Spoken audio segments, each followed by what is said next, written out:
¿Qué tal? ¿Cómo les va? Terminamos una semana más aquí en la UNAM Responde, en este espacio de diálogo y de acompañamiento en el que nos respalda, por supuesto, la voz, el trabajo y el conocimiento constante que realizan científicos, investigadores y especialistas de nuestra universidad y también de otras instancias de muy distintas áreas del conocimiento para brindarnos información confiable que nos permita actuar responsablemente. Y bueno, terminamos la semana hablando precisamente de temas de salud, y es que el pasado 15 de noviembre se conmemoró una vez más el Día Nacional contra el Uso Nocivo de Bebidas Alcohólicas, fecha que nos reitera que el consumo excesivo de alcohol trae como consecuencia afectaciones a la salud física y mental de las personas, además de los efectos que puede ocasionar en las personas que rodean a las personas que las consumen. En este sentido, la Secretaría de Salud pone a disposición de quien necesite ayuda o información el siguiente número que está apareciendo en nuestras pantallas. Es el 891 12 000.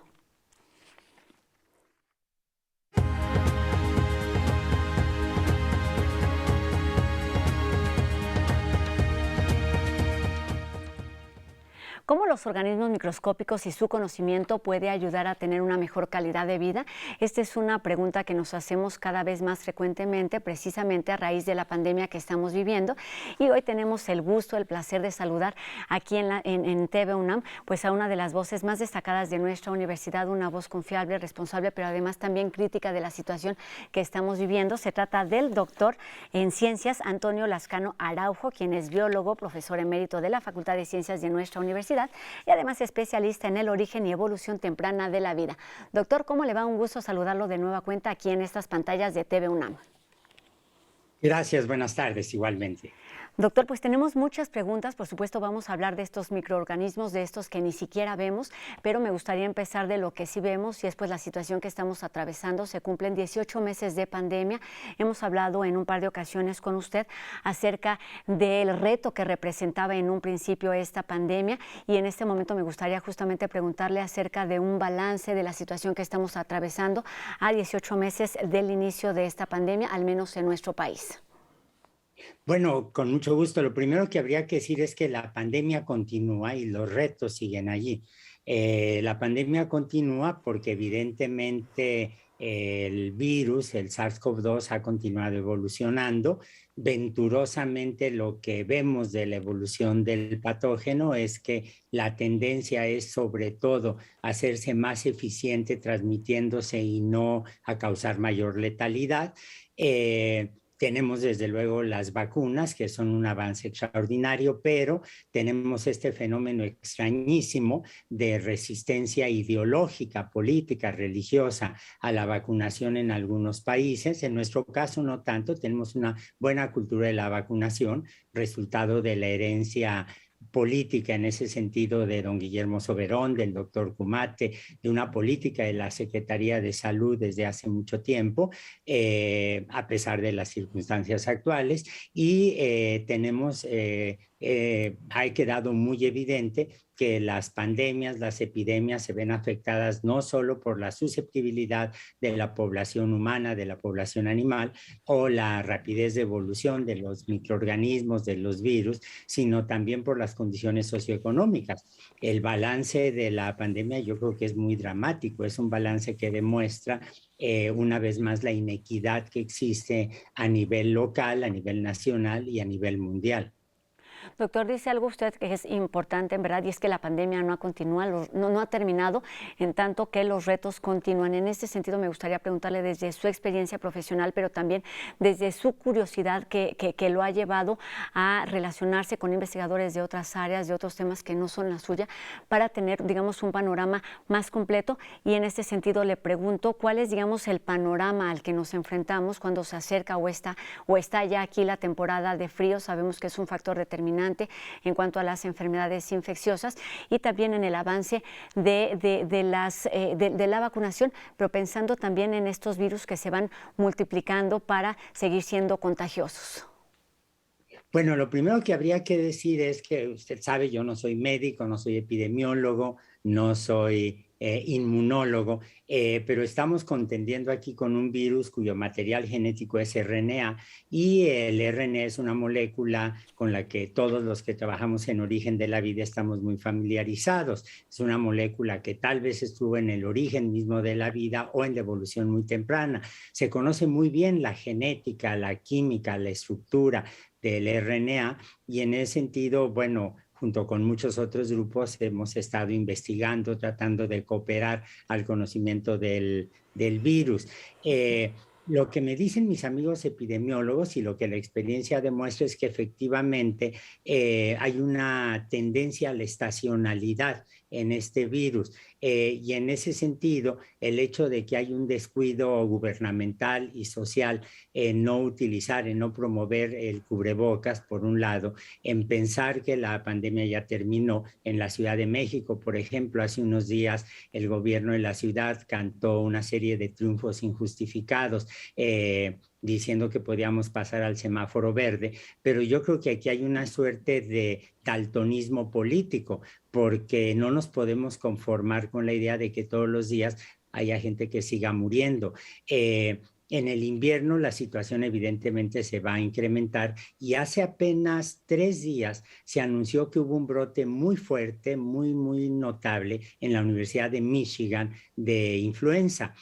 Afectó sobre todo a individuos no vacunados y mire que la vacuna de influenza no tiene la eficiencia ni remotamente que tienen las vacunas contra el SARS-CoV-2, pero ese fue un llamado de atención para lo que nos puede esperar en el próximo invierno, que ya lo tenemos prácticamente encima, con lo que se puede dar la combinación de dos pandemias, lo que mis amigos epidemiólogos llaman sindemias, la coexistencia de la pandemia de influenza y la pandemia de SARS-CoV-2. Y evidentemente ni la sociedad ni el aparato de salud, y menos en el caso mexicano, con todas las torpezas que se han cometido, están listas para poder contender con ello.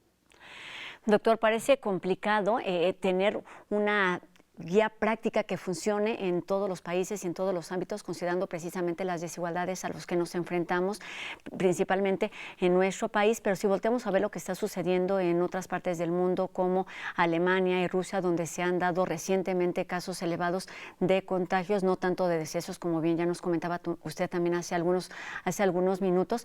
¿Qué es lo que sí debemos hacer? ¿Qué es lo que debemos haber aprendido durante todos estos meses para seguir avanzando en este sentido, en el control de la epidemia y lo más importante, que es evitar la pérdida de vidas humanas, doctor? Bueno, desde luego que lo que hay que exigir como sociedad, como los órganos que tenemos, yo que sé, en el Congreso de la Unión, etcétera, exigir a las autoridades de salud que se intensifique las campañas de vacunación. ¿Qué significa que se intensifique? Uno, que conozcamos los números reales de las personas vacunadas. Hace unos días hubo un golpe de timón, dicen los comentaristas, que me pareció muy importante y que hay que celebrar, cuando el subsecretario de Salud, el doctor López-Gatell, anunció que se iban a vacunar a los jóvenes entre los 15 y los 17 años de edad. Yo creo que hay que exigir que esa vacuna se extienda también a los menores de edad. Es algo que estamos viendo en todo el mundo como una condición indispensable para evitar que los niños se conviertan en reservorios donde el virus sigue evolucionando, se siga multiplicando. No hay que olvidar que los niños tienen una enorme movilidad y que esto significa el potencial para infectar a adultos. Yo creo que hay que exigir una descripción detallada de cuáles son los planes para refuerzos de las vacunas en nuestro país. Esto ya se está llevando a cabo en muchas otras partes del mundo, pero al mismo tiempo, como individuos, como sociedad, yo creo que nos tenemos que dar cuenta de que hay cosas en las que hemos avanzado notablemente. Cuando comenzó la pandemia no sabíamos exactamente cómo se transmitía el virus, y recuerda usted que había estos tapetitos sanitarios en muchos negocios, en casas, en edificios, en escuelas, para entrar. Ahora nos damos cuenta que no son necesarios. Este es un avance extraordinario, absolutamente extraordinario. Al principio mucha gente salía con esta máscara una careta de acetato. Bueno, nos damos cuenta que no es necesario. Lo que es indispensable es saber usar el cubrebocas. Lo que es indispensable es evitar aglomeraciones, sobre todo en sitios cerrados, como por ejemplo en almacenes, en tiendas, en fiestas, en negocios como restaurantes o discotecas, que se convierten en sitios de multiplicación de las infecciones con una enorme rapidez. Sabemos exactamente cómo se transmite el virus, sabemos exactamente cuál es la fragilidad del virus. Eso hay que transformarlo en acciones individuales y colectivas para evitar que la pandemia siga creciendo o se siga manteniendo. Doctor, hemos hablado con usted en distintas ocasiones precisamente de la utilidad de estos tapetes, habíamos hablado del trabajo evolutivo, pues de las características biológicas de los virus, de lo que han ustedes trabajando en el laboratorio aquí en la Facultad de Ciencias, y hoy es un tema importante voltear a ver aquello que ni siquiera podemos percibir a simple vista, doctor, que son los microorganismos, y este es básicamente el tema que nos tiene aquí al día de hoy. ¿Por qué es tan importante voltearlos a ver, investigarlos, conocerlos a detalle para entender o entonces relacionarlo con la salud o no de las personas, doctor? Bueno, lo primero que habría que decir es que los microorganismos estuvieron aquí en la Tierra mucho antes que nosotros. En realidad, los que están parasitando a los microorganismos somos nosotros, porque ellos evolucionaron, se diversificaron. Es de hecho el grupo biológico que tiene mayor diversidad en todo el planeta. Y ocurre que nosotros somos una fuente de nutrientes en donde se pueden multiplicar y se pueden dividir y pueden permanecer y pueden evolucionar. Hay mucho la idea de que los microorganismos son patógenos, pero en realidad, por ejemplo, el oxígeno que tenemos en la atmósfera es producto de la actividad microbiana de hace unos 2.000, 2.500 millones de años. El acero que tenemos, por ejemplo, en muebles, en instrumentos quirúrgicos, y una serie de instrumentos, es resultado o se genera en las fábricas combinando fierro que fue depositado por la actividad biogeoquímica y realmente el número de microorganismos patógenos, el número de especies de patógenos y de virus patógenos es extraordinariamente reducido. Sabemos muy bien cómo prevenir las infecciones.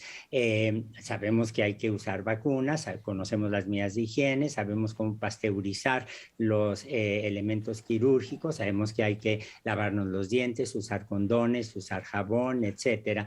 Y lo que también hemos aprendido de una manera muy dolorosa con epidemias como la del ébola, como pandemias como la que estamos sufriendo ahora, es que hay que ver reservorios animales. Hasta ahora no conocemos ningún caso, probablemente no existen, de microorganismos que pasen de plantas o de hongos hacia los humanos, pero sí que brincan de un animal a otro animal.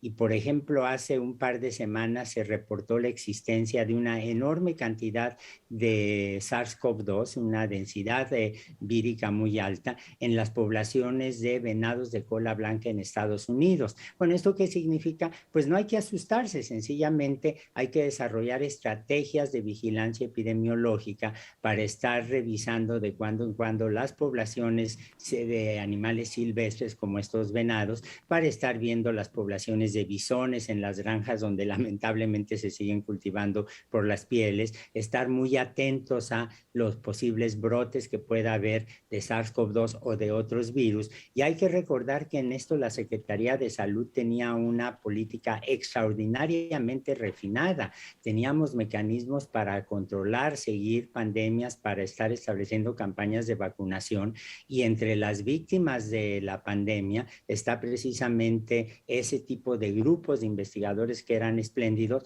básicamente por la incapacidad de las autoridades de salud.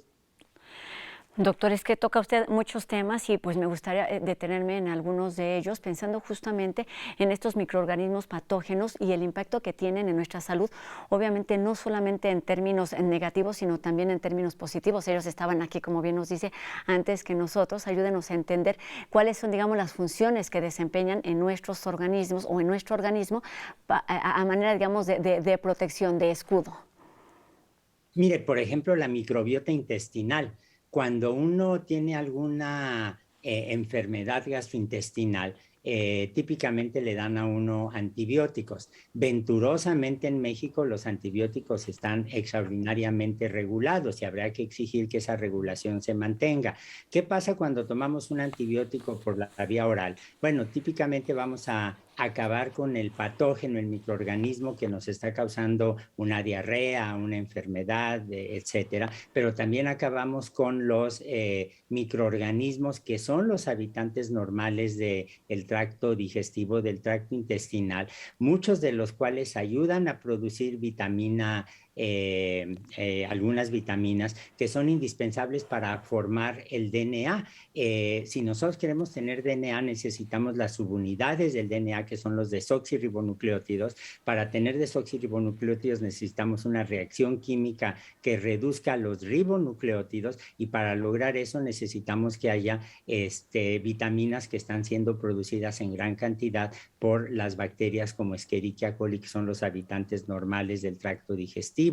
Cuando, por ejemplo, tenemos una infección bacteriana en la piel y acabamos con ella, bueno, al acabar con las bacterias que infectan la piel, acabamos también con las bacterias que son los habitantes normales de nuestra piel, en las axilas, en la ingle, en el cuello, etcétera, y eso puede permitir que se desarrollen rápidamente poblaciones de otros organismos, no tan pequeños como las bacterias, como los hongos, como Cándida. Son conocidas las infecciones de Cándida, por ejemplo, a las mucosas genitales, y eso es algo que resulta de un desbalance de las poblaciones de distintas especies que están habitando en nuestras pieles, que están habitando en nuestros organismos. Es decir, ahora tenemos una conciencia de que la microbiota es parte integral de nosotros mismos. La credencial del IFE, la credencial con la que entramos a la biblioteca, a las bibliotecas de la UNAM, puede tener mi nombre, pero atrás de mi nombre en realidad lo que hay es una enorme cantidad de simbiontes con los que vivimos y sin los cuales no podemos sobrevivir. Doctor, pensando en este sentido de todos esos procesos, vamos, que se dan de forma natural en los organismos, tenemos también que pensar en esa contraparte, cómo nosotros, los seres humanos, o cómo esta misma evolución y transformación de los microorganismos pueden convertirse o pueden generar riesgos a la salud. Tal es el caso del virus, del coronavirus del que estamos hablando durante los últimos meses. En el sentido de la investigación, doctor, ¿es importante o en qué rango, en qué sentido es importante estar investigando y estudiando todos estos temas para evitar riesgos y tener un control y por lo menos un conocimiento de lo que está sucediendo en estos microecosistemas? Pues yo lo que diría es que absolutamente todos los instrumentos, las estrategias que facilitan nuestra vida, absolutamente todos, son el resultado de la investigación básica. De hecho, una frase muy conocida es que no hay diferencia entre la investigación básica y la investigación aplicada, sino que la diferencia es entre investigación buena e investigación de mala calidad. Por ejemplo, las técnicas para el estudio del RNA son técnicas que se desarrollaron con la biología molecular, después con disciplinas como la genómica, como el uso de la bioinformática, y nadie hubiera pensado hace 50 años que la biología molecular y el cómputo se iban a unir para crear una disciplina nueva que es la bioinformática. Con la bioinformática podemos ver la distribución de genes, la estructura de proteínas, y con la estructura de proteínas podemos diseñar antivirales o antibióticos como el molnupiravir o el sofosbuvir, que son de las moléculas que se están usando o se pueden usar para combatir la pandemia. Es decir, uno necesita inevitablemente, para contender con los aspectos cotidianos de la vida individual y colectiva en nuestros tiempos, de una base científica muy sólida. Ahora, déjeme agregar aquí también el desarrollo de las disciplinas sociales y de las humanidades. que llevan que van mano a mano con las artes. Si usted se fija, la UNAM en particular y todas las universidades públicas se comprometieron de una manera absolutamente admirable, absolutamente notable en la lucha contra la pandemia. No conozco ninguna institución de educación superior, no conozco ningún centro de investigación en México donde la comunidad no se haya volcado para tratar de ver el problema de la sociología de la pandemia, hacer propuestas de soluciones económicas, tratar de denunciar y encontrar remedio, por ejemplo, a la violencia contra mujeres y niñas que se desató contra la pandemia, hacer propuestas y críticas para los problemas educativos, al lado de las soluciones o las propuestas de tipo médico, de tipo bioquímico, de tipo físico, etcétera. Cuando el presidente dijo que la Universidad Nacional estaba cerrada, el presidente estaba haciendo una demostración adicional de que no tiene idea de lo que ocurre o que solamente dice lo que se le ocurre sin estar basado en la realidad. La UNAM nunca dejó de trabajar y la demostración más admirable fue la enorme cantidad de propuestas que salieron de la comunidad para tratar de contender con la pandemia. Como bien lo dice, doctor, desde prácticamente todas las áreas del conocimiento. Se nos está terminando el tiempo de la entrevista, doctor, y precisamente pues considerando su experiencia y esta fascinación que usted tiene por los virus, por su área de investigación, es que nos invita ahora a la conferencia titulada La belleza letal de los patógenos. Platíquenos un poquito de qué va para que, por supuesto, durante los próximos días, esto sucederá el próximo 26 de noviembre, estemos atentos a la plática completa, doctor. Bueno, somos muchos, muchos los investigadores, los estudiosos de la biología que conocemos la contribución excepcional que han hecho los artistas para describir la diversidad biológica, pero algo de lo que muchos no están conscientes es que en el siglo XIX, cuando los microscopios se habían desarrollado enormemente, hubo investigadores como Ernest Haeckel que empezaron a describir la estructura de microorganismos con una exactitud asombrosa, y eso ha llevado a un refinamiento de la representación gráfica cuantitativa de las moléculas, de los componentes de los microorganismos. Cuando uno ve, por ejemplo, la imagen de un coronavirus del SARS-CoV-2 en la pantalla de televisión o de la computadora, uno está viendo una estructura que tiene una simetría, un refinamiento en el acoplamiento de las formas de los componentes que es absolutamente extraordinario. Idealizamos esas estructuras poniéndoles colores artificiales por razones de divulgación, de docencia, etcétera, pero la verdad es que los microorganismos son de una belleza enorme. Algo que ha demostrado muchísimo Julia Voss, una investigadora de historia de las ciencias de una de los institutos Max Planck en Alemania, fue la manera en que la publicación de los trabajos de Ernest Haeckel llevó a una influencia notable con los artistas. El Art Nouveau tiene una influencia notable precisamente de la biología. Y en México tenemos ejemplos notables. Yo sugeriría que ahora que la gente empieza a salir, que vayan con cubrebocas a ver, por ejemplo, el exterior del museo del Instituto de Geología, que es de la UNAM, que está en la colonia Santa María la Ribera, y van a ver cómo en lugar de rosetones se esculpieron amonites, cómo en lugar de leones se esculpieron dinosaurios, para darse cuenta que las ciencias en modo alguno están separadas de las artes, sino que puede haber una conjunción que es absolutamente extraordinaria. En el caso subcelular de las moléculas, bueno, hace ya muchos años Jane Richardson, una artista que estaba casada con un bioquímico, empezó a disgustarse con la manera en que el marido representaba las proteínas y se le ocurrió representarlas como si fueran listones y pelotitas, y hoy en día no existe un solo artículo científico sobre proteínas en donde no le estemos rindiendo homenaje a Jane Richardson, que era una artista que se convirtió en científica y que ahora de hecho es miembro de la National Academy of Sciences. Pues por razones como estas es que la multidisciplina está presente, por supuesto, en nuestra universidad y estará presente en esta conferencia que dictará el próximo 26 de noviembre a las 11 de la mañana. Es una convocatoria, o está organizada más bien, por la Fundación UNAM, así es que estemos atentos a esta convocatoria. Doctor, muchísimas gracias por estos minutos para la UNAM Responde. Contagiémonos de esta fascinación por lo que no vemos, pero que nos impacta de forma en verdad importante, y no solamente relacionándolo con enfermedad, sino también con los beneficios que trae a nuestras vidas como seres humanos y como seres vivos. Doctor Antonio Lascano Araujo, muchísimas gracias por estos minutos, profesor emérito de nuestra universidad. Gracias por estar de nueva cuenta aquí con nosotros en la UNAM Responde. Buenas tardes. Buenas tardes y muchas gracias. Gracias, doctor. Como siempre, un placer tenerlo aquí en las pantallas de TV UNAM. Y vamos enseguida a hablar de otra de las causas de la letalidad, y es precisamente la violencia. Sobre esto reflexiona enseguida Jacobo Dayan. Buenas tardes.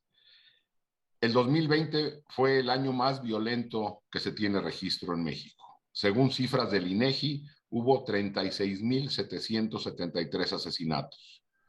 Durante el año pasado, poco más de 100 personas fueron asesinadas todos los días en México en promedio. Hay que recordar de que se trata de un año de pandemia que produjo confinamiento, desmovilización, y ya está desplegada la Guardia Nacional. Los datos del INEGI ratifican que en los 2 primeros años de este sexenio no se ha conseguido reducir la violencia en todo el país. Estamos con violencia récord en este sexenio, aunque el gobierno afirme otra cosa.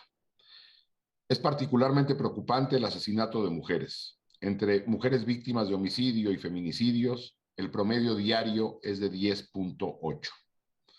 Mientras se siga negando el fenómeno desde las más altas esferas políticas y de gobierno, y la sociedad no presione, seguiremos crecer la violencia. Este gobierno, al igual que los 2 anteriores, mantiene la estrategia de seguridad en manos de las Fuerzas Armadas, así como los altísimos, casi absolutos niveles de impunidad. De esta forma no veremos distintos resultados y las cifras continuarán en umbrales demasiado preocupantes. Buenas tardes. Pues con distintos temas terminamos nuestro programa de hoy. Es importante, sabemos, tener respuestas, pero también es importante generar preguntas y hacerlas desde un lugar distinto. Y bueno, como siempre, los invitamos a que nos acompañen también a través de nuestras redes sociales. Están abiertas en todo momento. Queremos saber sus dudas, sus comentarios y también los temas que los inquietan, para pues poderlos abordar siempre de la mano de nuestros especialistas universitarios. Con esto terminamos nuestro programa de hoy. Que tengan ustedes un excelente fin de semana, y los invitamos a que nos acompañen en una emisión más de la UNAM Responde el próximo lunes, por supuesto, por TV UNAM. Adiós.